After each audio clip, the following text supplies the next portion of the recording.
Hello, welcome back to MANCINIMA. I trust you're all well, hope you're all keeping well, hope you've been going to the cinema. Before we start today, could I ask you a big favour? Could you, number one, subscribe to the channel?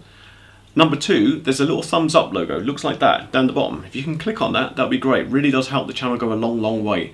If you don't like this video afterwards, you can unclick it. But for the moment, if you can click it so you don't forget the other end, that'd be great. I appreciate that. Thank you so much. Really does help the channel. So, what we're going to have a look at today then. Let's get on with some movie reviews, shall we?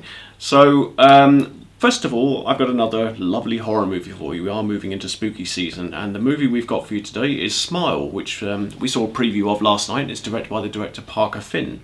Smile stars Sosie Bacon, who is the daughter of Kevin Bacon, of course, from Friday the 13th, Hollow Man, that kind of thing, and Kira Sedgwick. And she stars as Dr. Rose Cotter, a psychiatrist haunted by a past trauma, who witnesses a young girl commit suicide right in front of her.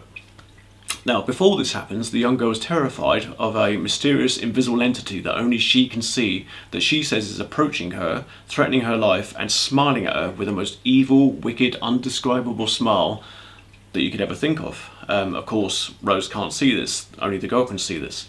Once the girl has committed suicide, however, the curse that she's got passes on to Dr. Rose, and Rose begins to experience her own weird and terrifying visions. And she starts doing strange things that her family and her friends begin to think, oh, hang on a minute, Rose is maybe losing the plot a little bit here. So Smile is a well-constructed, if somewhat predictable in places movie. I mean, there was a couple of moments where I thought, that's going to happen, and it did. It identifies with some of the earlier Asian and Japanese movies, so things like Ringu and The Ring, or The Ring. In fact, yeah, it very much identifies with The Ring, in so much that in The Ring you had 7 days to resolve the problem of the video cassette, and in this, Rose has got 7 days to resolve her own problem, so it is very similar in tone to that movie. It also, when I was watching it last night, reminded me of another movie, because in this movie you find out that death has got a plan, and that plan can be subverted. Now, of course, we know that very much from the Final Destination movies, and of course this movie has a similar theme.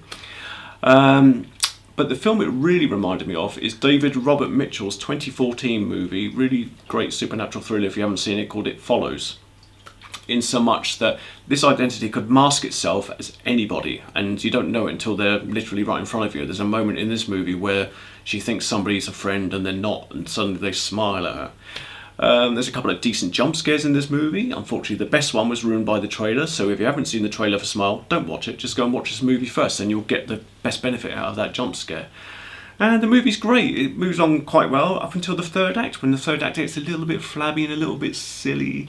Also, for a movie called Smile, the smiling aspect could have been explored a little bit further. You find that, as it is, the smile is just wheeled out every now and again, but I think it should have been a stronger aspect of the story if it's actually called Smile. I mean, they could have called it anything else, but if the smile actually benefited or helped the plot, that would have been great.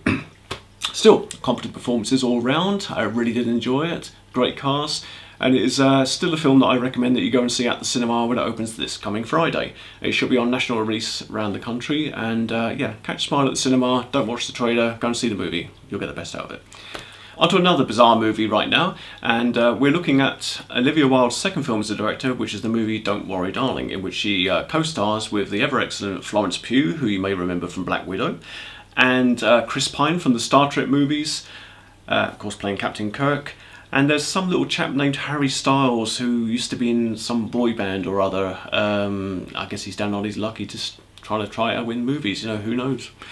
Anyway, the movie is set in an idealised 1950s community known as Victory, where women gather on their lawns in the morning, just like clockwork, to wave off their husbands. The area they live in is like a circular close, so all the cars are lined up in a circle, and then when the husbands leave, they all leave together exactly the same time, and then the wives turn around and they go back into their houses, and they either engage in gossip or housework, or they just lounge around doing stuff in these houses until the husbands come home.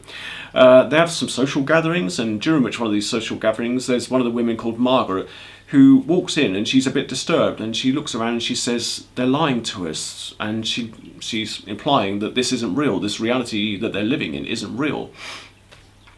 Shortly afterwards, Alice, who is played by lovely Florence Pugh, witnesses Margaret on top of a roof, and she looks up at Margaret and kind of figures out what you're doing, and then Margaret takes a knife and she slices her throat right open and falls off the roof.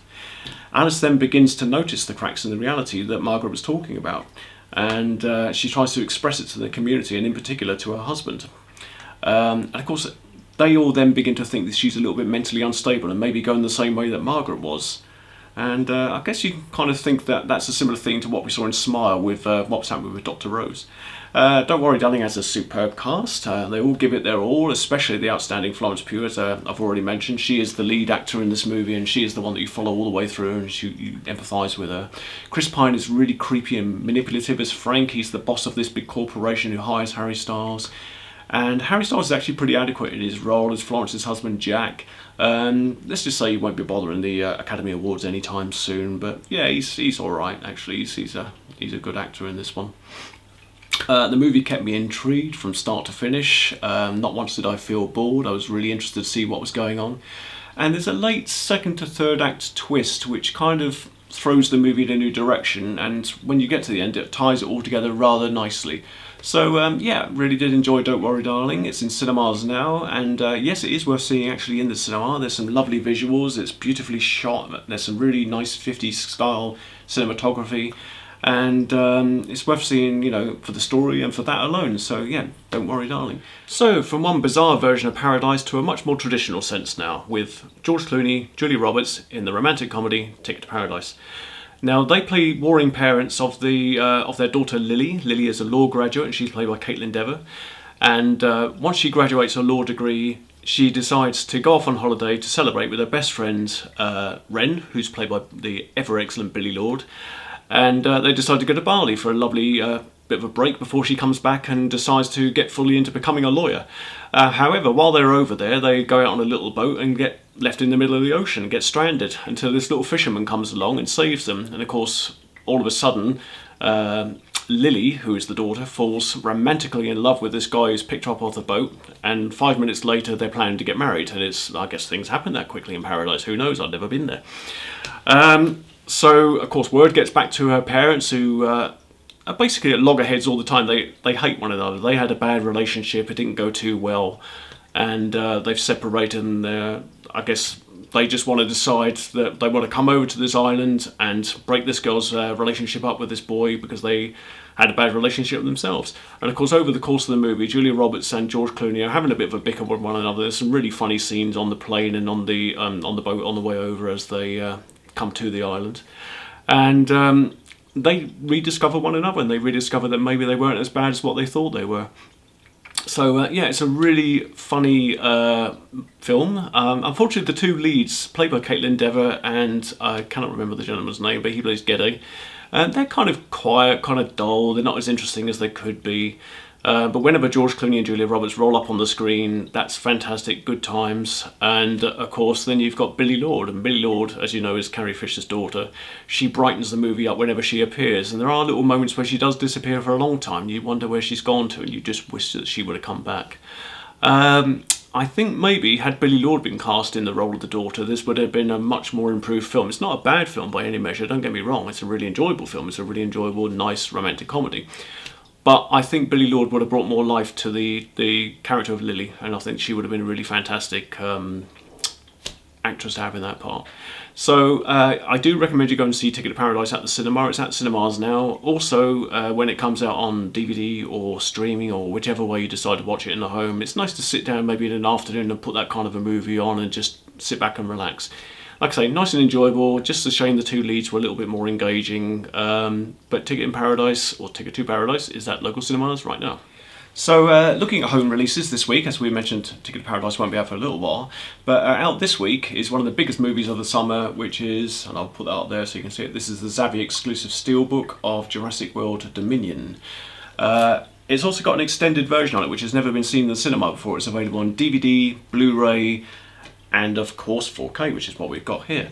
If you really enjoy your dinosaurs also, I recommend that you check out my video on the Jurassic World exhibition, which I'll tag on the end. You know when you get to the end of this video, there's two little windows? I'll put that video in one of those windows so you can go and have a look at that. It's an absolutely fantastic exhibition all about dinosaurs, and I've got other videos on this channel, as you well know, about dinosaurs, so please go and check those out.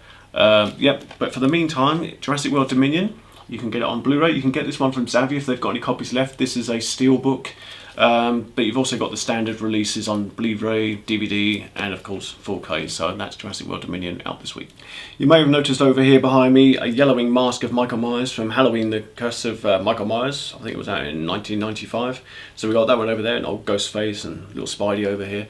However, if you do like your Halloween collectibles, I want to show you this. This is the new Halloween Kills mask from the new movie, which is due out on October 14th. So he's got a little bit mouldy old Mikey down here. This is by Trick or Treat Studios, this mask. There's the tag that goes with it. This is cast off one of the actual masks, one of the actual mask molds that they use in the movies. That's how Trick or Treat Studios do things. But if you want this mask, and if you want it in the UK, I recommend that you go to a company called Mad About Horror. Mad About Horror deal with these. This mask itself was about £70, then you've got to pay some postage on top of that. And if you're one of the first few people to order it, Mad About Horror will send you one of these lovely Michael Myers postcards as well. Some fantastic artwork on. So yeah, you can get good old Mikey Myers here at a company called Mad About Horror on the internet. So that's the end of our review video for today. Coming up on MANCINIMA, we're entering spooky season, of course. We'll be looking at Halloween Ends. We'll be looking at any other horror movies that come out. I know there's one about the devil coming out. I can't remember what it's called. I think it's called Pray for the Devil. So we'll be taking a look at that and reviewing it where we can. But in the meantime, let me know what are your favourite scary movies. I don't want to sound like Ghostface or anything like that, but if you've got any scary movies, any moments in movies that frightened you or scared you, please let me know in the comments. I love to talk about horror movies, so if you want to come along there and have a chat about horror movies, that'd be fantastic. Really enjoy that. As usual, if you've enjoyed this video, like button, like we said at the start, please click the like button, please subscribe to the channel, please hit the notification bell. It really does help the channel out. I know I keep going on about it, but if you do that for me, it really does help, and then I can produce more videos, and hopefully you'll enjoy those too. Loads of other videos on the channel. Like I say, Jurassic World one's just gone up about the exhibit in London's Excel Centre, which is really good. We got Paradise Wildlife Park, Jurassic World dinosaur thing as well. But there'll be a variety of different videos coming up in the future, so please stick with us. Thank you very much for watching today. I do appreciate it. Thumbs up, and I will see you all very, very soon. Thank you so much.